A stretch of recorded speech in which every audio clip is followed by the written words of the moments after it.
Ever felt like family background music, playing softly while everyone else takes center stage? Picture this moment. You're watching someone else get praised, hugged, celebrated. Nobody's screaming, no drama unfolding, just this quiet realization washing over you. The crushing thought hits, maybe I just don't matter as much. This is where the undervalued sibling story begins, not with fireworks, but whispers. Your nervous system learned something devastating before you could even put words to it. Here's the thing, families don't usually plan this emotional hierarchy on purpose. One kid becomes the smart one, another the responsible one, someone else the talented one. And you quietly become the one who'll be fine. Parents never announce this ranking system. It just happens through attention patterns. Praise follows the squeaky wheel. Investment goes where urgency calls loudest. While your sibling gets emotional investment, you get dangerous assumptions about your strength. But here's what adults miss. No child should have to earn basic recognition. When your brain doesn't get the recognition it craves, it fills gaps with self-doubt. Kids are little meaning-making machines, and they don't think mom's overwhelmed. Instead, they conclude, something about me isn't enough. And that belief grows up with them. This childhood programming doesn't vanish at 18. It just gets sophisticated disguises. It transforms into self-reliance, low expectations, emotional independence, all fancy names for early wounding.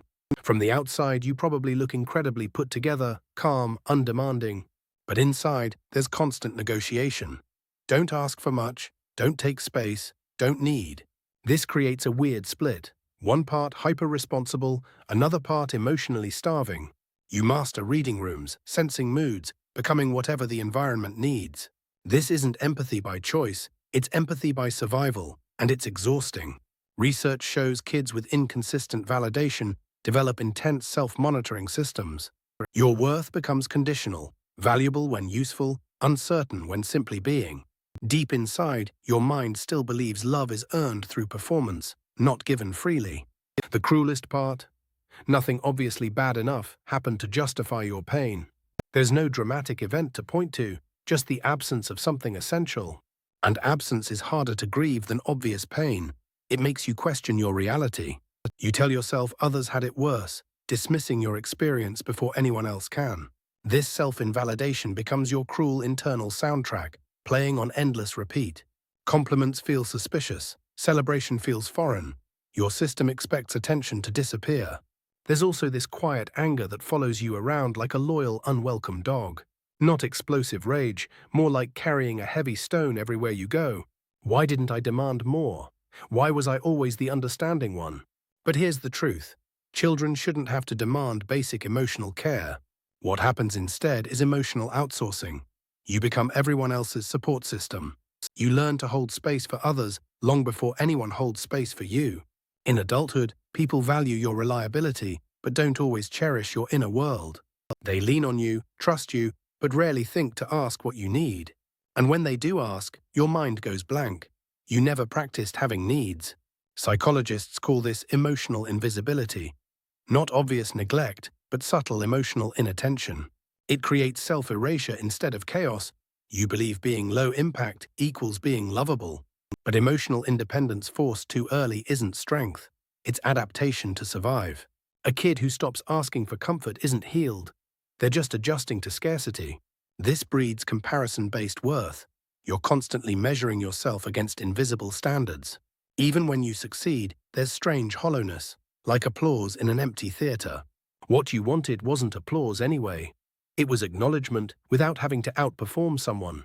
This is why imposter syndrome hits undervalued siblings so hard. Your worth was never stabilized early on, so it remains situational, fragile. Yet there's unexpected resilience here too. You develop incredible introspection. You think deeply, question patterns others accept blindly, understand emotional nuance. You're emotionally intelligent, but emotionally exhausted, seeing everything, receiving little. Eventually, you face a reckoning, usually after giving too much for too long. You realize being easy to deal with cost you your connection to yourself. There's grief for the version of you that never got to be loud, messy, prioritized. Here's the liberating truth. You weren't invisible because you lacked value. You were invisible because the system around you couldn't distribute attention fairly. Families reward immediacy and volume, not depth. That doesn't make you lesser. Healing doesn't start with confrontation, it starts with revolutionary permission. Permission to take up space, feel without minimizing, stop always understanding. Your quiet strength was never a requirement. It was just your response to scarcity. And responses can be rewritten when you understand they were adaptations, not identity. That contradiction you carry, capable yet unsure, strong yet seeking validation, it shapes how you move through relationships, often recreating familiar patterns. You become the listener, the adjuster, the emotional barometer. But being needed isn't being known. Your nervous system gravitates toward familiar patterns, even painful ones. So you might find yourself giving more than receiving, supporting more than being supported. There's deep fear underneath, that asking for too much makes you difficult. You hover just below the surface of being seen, afraid full visibility means rejection. When emotional expression didn't create connection in childhood, your brain stopped offering it. This isn't a character flaw, it's conditioning, and conditioning can be softened. Learning that being self-sufficient doesn't mean being self-silencing is revolutionary. When someone asks what you need, your mind goes blank. You never practiced answering. You default to "I'm fine" because "it matters" was never safe to believe. Often there's delayed anger, slow realization that something fundamental was missing. This surfaces when you see how naturally others expect support. Assume emotions are welcome. The danger is turning that anger inward, questioning every reaction you have. But emotional neglect, even subtle, leaves real neurological marks. Your heightened rejection sensitivity isn't weakness. It's your system remembering that connection could vanish.